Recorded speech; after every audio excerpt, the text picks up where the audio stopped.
obviously a real pleasure to have both of you here. We are joined by the two co-founders of Captiv8. We've got Krishna and Sunil. Thank you both for joining. It's a honest pleasure. Thanks for having us. This is exciting. Thank you. We're out here in Cannes. I was about to say, welcome to our On a boat? abode. Yeah, I love it. This is amazing. Captiv8 had such an enormous presence this year. What led you to that decision? And what's the return been? Like, what's the sentiment around it? Yeah, great question. This is our maybe our third year coming to Cannes, and we've had the biggest presence so far this year. We have Meridith joining us as well. Meridith, Fantastic. welcome. Yeah. Perfect timing. Yeah, perfect timing. I'm a little lost. Permission to come on board. Hey, man. How's it going? Hey, nice to see you. Thanks so much for joining us today. Oh, pleasure. Meridith, Chief Brand Officer. That's right. Yeah, Yeah. at Captiv8. Welcome aboard. Thank you. How's Cannes been for you? It's been great. We've been so busy. We started off with a plane, so we kind of began the programming before we've been touching down. I love that. Ahead of the curve. It was fun. I feel like people remember the first thing, and then Walk us through that. Whose idea was it? Yeah. Initially it was Linnea, who is on the brand team's idea, and she and I developed it, and it would only have happened if Krishna and Sunil believed in it. It took a little arm twisting, but I think ultimately everyone was really pleased, and it was a way to kind of, everyone's fighting for attention, and I think that there's a lot of influencer trips, so we wanted to kind of take our key constituent, which is the CMO, and treat them like the talent, because they're special, and they tend to be a bit eccentric themselves and enjoy that sort of thing. So we were able to curate this fantastic experience where we had light programming, an energy healer, caviar, Just what you need before Cannes. I mean, all the things, and some creators were on board and shared some cool insights, and it was great. It was a good way to start the week, and you get closer to people when you sleep next to them for 8 hours. yeah.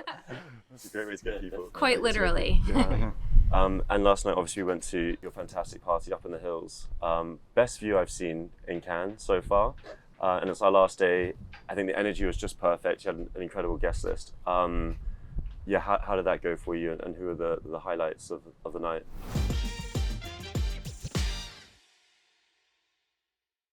Yeah, I think it was a really awesome event. I think creating an intimate environment around just amazing people that in trying to bring inspiration to the people that inspire the rest of the community is really exciting, and just being able to actually develop connections versus going to a massive party where you've got 30 minutes or an hour to connect with people, and all of a sudden the DJ or the band or the artist comes on and it turns into an experience versus that building a true bond. And I think for us, what we like to do is be able to lean into those moments that last beyond Cannes, and really just create those opportunities to form random collisions that happen, right? So random points of inspiration. I like that you use the word bond there. When yesterday I was speaking to Bryce from your team, and the word choice that he used was trust. And I really like that, because one of our top goals of coming here was to really foster those relationships. I think we're in such a time scarce industry that when we do have a chance to have a call, it's so agenda driven that we don't really have much of a chance to. Like Sunil, when I got to speak to you yesterday, he said, "So who's Max outside of work?"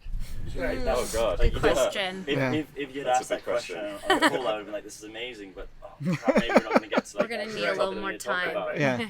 And I think that is so important. Relationships are really fundamental, and I think it also ties really nicely to what you were saying with treating CMOs the same way that you would treat talent. Totally, and also just threading the needle of the event last night. Rolling Stone, we had partnered with them around their creator issue, which has become a really fantastic inaugural thing that they do. And because CMOs are really, and marketers are really impacting the creator economy, we actually curated with Rolling Stone a list in that issue of marketing rock stars. But that event was really tying it all together, because we got to celebrate and just like talent, we wanted to kind of showcase. So our marketing rock stars like Tim Mapes, who's the CMO of Delta, was there, and Kudzi from TikTok, and some others as well. But just being able to kind of say, hey, like, you are a rock star, and bring some kind of a little bit of flair to the south of France with Rolling Stone was a lot of fun. It was a real rock star house there as well. Thanks to MasterCard. Also, Raja was on our list. Amazing. So. Yeah. And Krishna's jacket was another. His whole wardrobe this week has just been everything. Why do you guys think now is the time to really make sure everyone hears about us? You're talking about capturing attention. Why now? Sunil?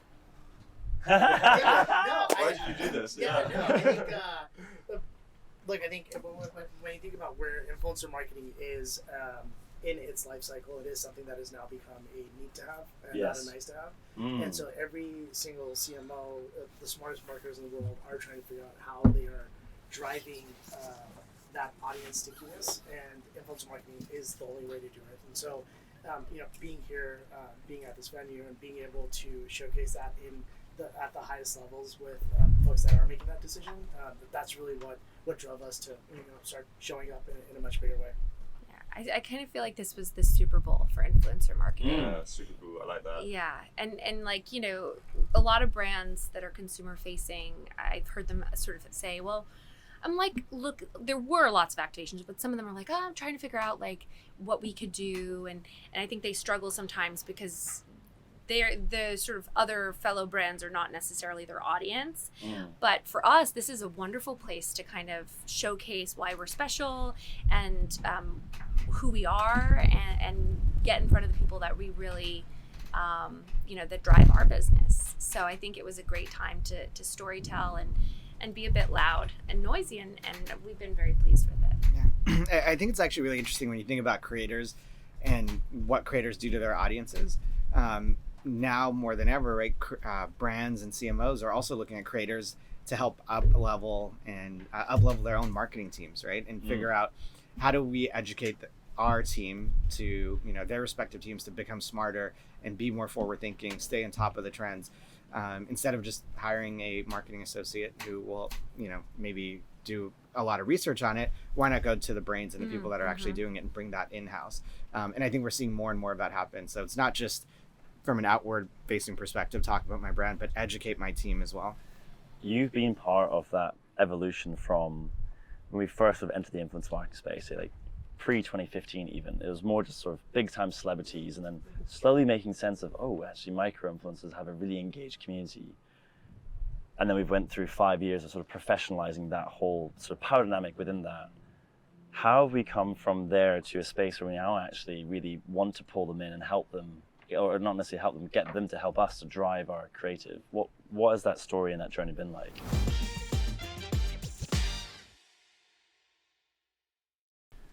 It's been really exciting. I think, anytime you look at a new medium that is super exciting and sexy, right? Like you can go back to running ads on iPhones, right? Like very, very early on, people just cared about they just wanted their ad to show up there. They didn't care about anything else. It's like, look at my ads on Words with Friends or something of that sort. And I think back in 2015, it was very much, right, like the notion of influencer wasn't even there. It was very much like YouTubers and MCNs and just the, let's say, the ecosystem that was created around that. And I think as we've started to see things evolve, right, it's gone from, partnering with big celebrities and taking these endorsements and just getting a post, whether it's from a Kardashian or whoever it might be, to saying, oh my God, look who talked about my brand, look who mentioned it, to the platforms themselves leaning into showing you more data around, well, how many people actually saw it. It's not about followers anymore. It's about actual impressions or reach, and going from that to a different type of creator that actually drives sales or drives installs or signups. And I think that evolution has been super exciting to see, because I think for brands to continue to spend and invest in the channel, they need to see value out of it, right? A CMO wants to know, how much is it costing for me to get a new user, right? Or sell a product, and what is that specific cost?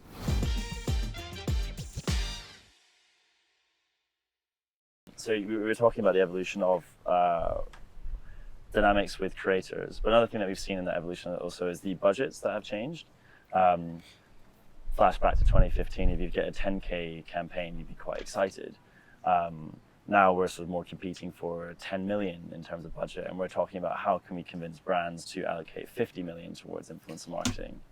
I was just going to say, just on what you asked prior and on this subject, I think that one thing that's really interesting is that creators were just channels a while ago, right? Like they were just solely amplified. A few brands saw them as more than that, but I think that for the longest time it was, how do you amplify the core campaign? And now in a big way there's a shift where, you know, creators are becoming the main character, and they're not just amplifying, they are the whole, you know, they're the main attraction. So, you know, what Krishna started to touch on in terms of like bringing the creator in and this notion of co-creation. Well, I'm so excited. I've got so many questions. But the notion of co-creation and actually leaning into them as more than just a channel to get that additional sort of reach, there's way more happening now.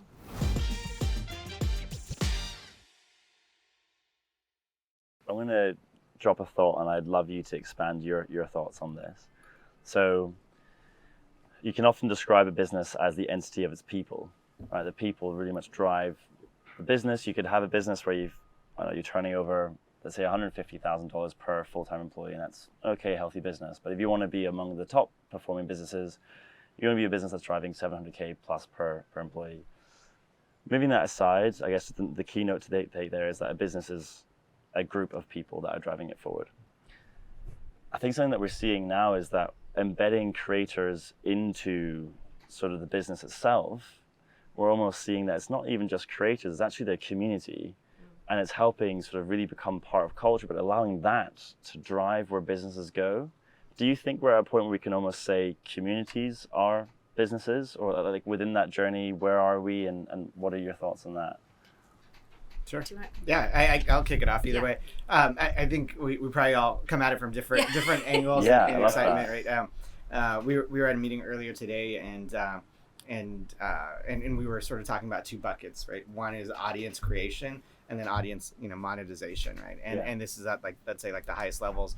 But I think when you think about it, when you think about creators, they're ultimately brands themselves, and one of the hardest things to do is build that community. When you think of a lot of traditional enterprise brands, right, whether it's in the beauty space or whatever it might be, it's really hard to grow that community, right? You build a brand, but where do how do you build that emotional connection with your audience? It becomes really tough.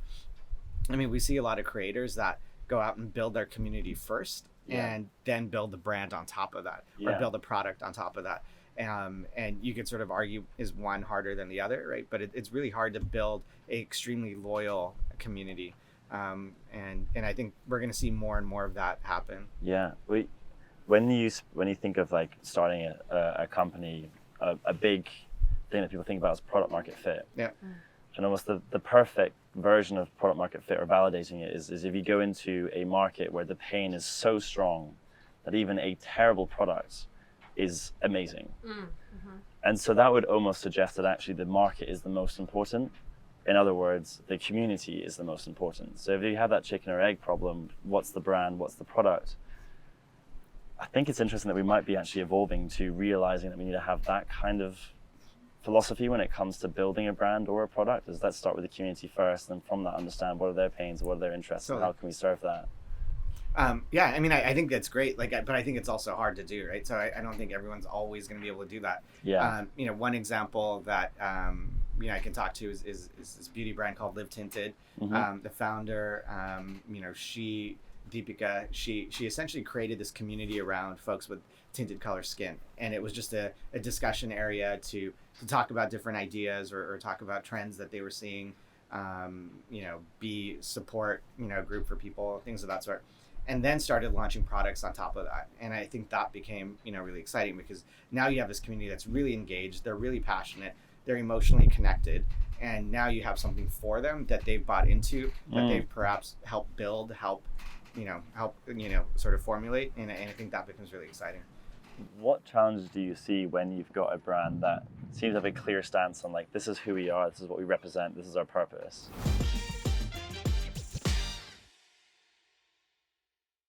How are those power dynamics laid out in your experiences? I think it comes back to bringing them into the conversation, right? Like, if you treat a creator as though they're just on-camera talent, and you give them a script, you're going to get, mediocre results at best. And I think that it's hard, and I was on the brand side before, depending on the environment of your corporation, there's varying degrees of red tape and of certain sort of restrictions. But I think if you're willing to get a little bit uncomfortable with trusting the creator and allowing them to tell you, they're brand strategists, right? Like they actually have developed these communities and these audiences, and so to not acknowledge that and leverage that, I feel like you're not getting the complete value out of what you're paying. So we certainly encourage our partners to think about that. It doesn't mean that they have to like take over the creative, but like why not include them, or at least gut check them and ask them how best to communicate some of this messages through their channels. Well, it's their superpower, right? 100%, You'd be silly to not yes. acknowledge that and try to make the most of that. Yeah. I wanted to touch on the tech side of Captiv8. You guys have really cemented yourself as a leader, both on the tech side and the managed service side. But where do you see Captiv8's tech going, and what has got you to the point that you're at now, and what differentiates yourself from other tech providers out there? Unlock a 2-hour-long conversation. Yeah, great question. I think there's, I'm trying to figure out what area to dive into. So I think for us, maybe some history, right? So we started off from a social listening standpoint. So we've always, come from that sort of angle. Sunil and I previously at MobClicks, we started off as an analytics platform as well. So it was the same thing. It was getting really excited about the data, understanding what is happening in the ecosystem and the platforms, and then trying to build products that add value to customers in that. And so that was our starting point, right? Even before Instagram had APIs, we were trying to figure out like audience demo data and things of that sort. And then very quickly, a lot of these brands started to ask us to help them activate influencers. And at that time, maybe it was just like one-offs that were like exciting, like Amazon wanting to do something at Comic-Con, right? And it was more of the experimental budgets and things of that sort.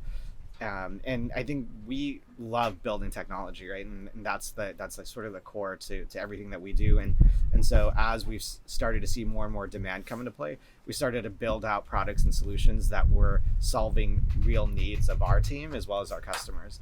And I think it's really being able to partner with enterprise brands and ad agencies to say, what does your roadmap look like? What does our roadmap look like? Essentially, these customers are our community as well. And getting them to buy into where we see the future going, I think has really helped us to get more adoption along the way early on. Being a platform like that, you could spin many plates. Is there a clear North Star for Captiv8 over the next few years? And if so, I'd love to hear about that. Sure. Share your secrets.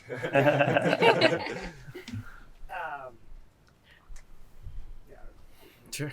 And how many secrets we want to share here. I think at a very high level, right, we could think about, what we're looking to do is build this 3-sided marketplace around brands, creators, and consumers. And, the first 5 or 6 years, right, we've really focused on the brand side and building out products and features that unlock dollars into the creator space. Over the last couple of years, we've been building out lots of tool sets to help creators grow their audience and make money. And so that's sort of where it's at. And then there's a lot that's tied into where we see these going within each of those buckets. Affiliate marketing has been a sort of top of mind conversation for everyone in the industry, especially Captiv8. Is this something that you're sort of honing in on, for instance? Yeah, definitely. We've, I think for us, it's really exciting, right? Because it goes back to the performance side and full funnel attribution and just unlocking more dollars into the space that creates like longer lasting value to a brand, right? To be able to answer that question, how much is it costing me for a new user from a marketer standpoint? So we built out our own in-house affiliate solution, everything from tracking, coupon coding, all of that sort of stuff, integrating to commerce platforms, building out our own pixel, and really helping brands, I think, in 2 ways. One is from a technology standpoint, and the second is from the creator network standpoint, because both of those go hand in hand to become really successful. Absolutely. And it's definitely what a creator wants, right? Like when you think about what a creator wanted, you were saying $10,000 deals were, years ago, but now a creator wants, they know their influence, right? And they know their power, and they know that they can drive sales, some of them anyway. And so I think the ones that really know what they have, they want to have the opportunity to be an affiliate marketer for that brand. They want to earn on what they're driving. And so I think that from the creator perspective, that's also really important that we can deliver that. And all the things that we are sort of offering, it is like one system of record for influencer marketing, right? So as when I was on the brand side at Logitech, I see you have the blue mic here. I was the buyer, and I saw all the different things, and I felt like an air traffic controller. So it was like I needed a partner to do this thing and that thing and this thing, and then managing the partners became a job by itself. So being able to kind of see that as a real opportunity, I think Captiv8's done an incredible job. Part of the reason that I wanted to join them was they're simplifying it. And they're making, all of it's in one place. And I think for marketers, that allows them to get back to doing their day job.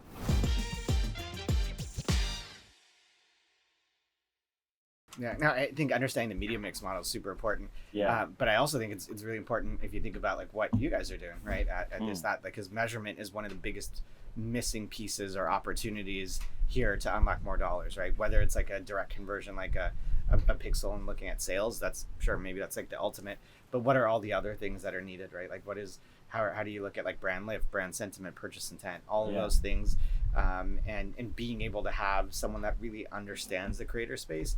Because if you look at what exists today in display or TV, those solutions don't really work for creators, right? And branded content has become so hard to do anything, just given the walls of the social gardens that we're playing with.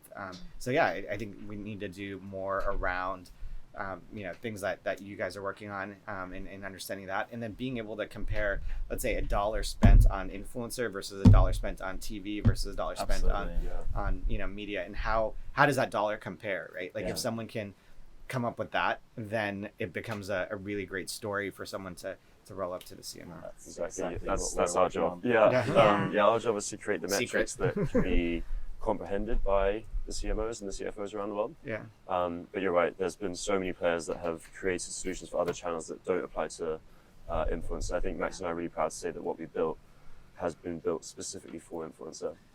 Going into mixed media modeling, though, what's really critical is that you have an apples-to-apples approach. I think that's where something like Brand Lift does open the doors. Being able to track conversions is something that can work online, but offline, not so possible. Being able to find people that have been exposed to different touch points, you can do that, and you can find those people both online and offline, and that way you can make sure you've got apples to apples, and I think that's fundamentally important. So yeah, really exciting. I think there's a lot of work that needs to go into that, but I think now's the right time and people are asking for it, so hopefully we do a good job I of it. have one example of what you were just talking about. So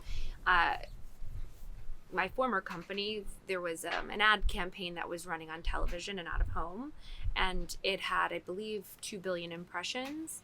And then we did an activation within Roblox, an experience that sort of invited the consumer in, and they spent 6.6 million people spent 23 minutes, but that received 1 billion, and the TV campaign 2 billion, but they spent 35 times what we spent. So I think just, without knowing the exact numbers, you can imagine that if you're creating something that people want to go to versus like being the content versus the interruption, and influencer marketing gives you that opportunity in such a strong way. Sorry, just so glad that you brought that up. Yeah. We ran a study on a campaign that was in the Roblox world, and this is also ties in not quite nicely to a conversation that Bryce was having on the panel at Reddit. It's talking about when you are thinking about people going to play games, they're going there to relax. Yeah. They don't want to be bombarded with ads, right? And so when you're creating ads in these kinds of environments, also even just thinking about make a TikTok not an ad, the way TikTok have designed their platform is really smart. It's really helping drive content for creators.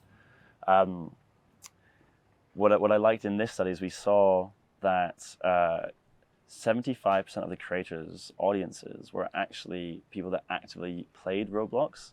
So when we speak about targeting as something that was like one of the key words in the past, I think we're learning now that with creators, you can actually find niche communities that are actively engaged in a certain thing.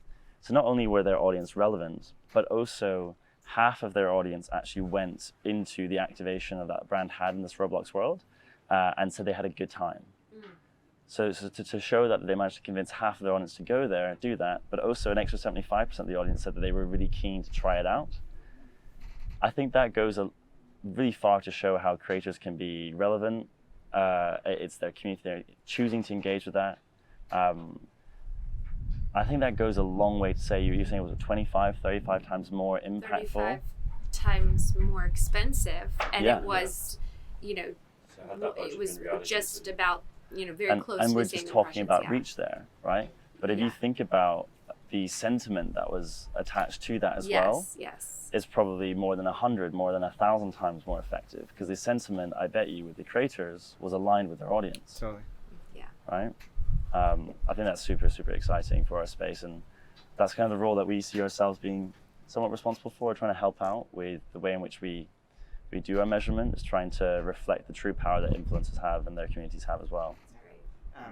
I was talking to someone yesterday, and she was calling it, they're a very large, let's say, like holding company, like a brand holding company. So it's hard to get emotionally connected to those types of brands, even though they're CPG. But she said it was a lot of what they look at from influencer marketing for success is reputation management and understanding, like, are creators creating that positive impact, even if they're not saying, you know, in an ideal state, they're not going to say, I'm going to go buy X, right? But are they talking about it in a positive light, just generally? So.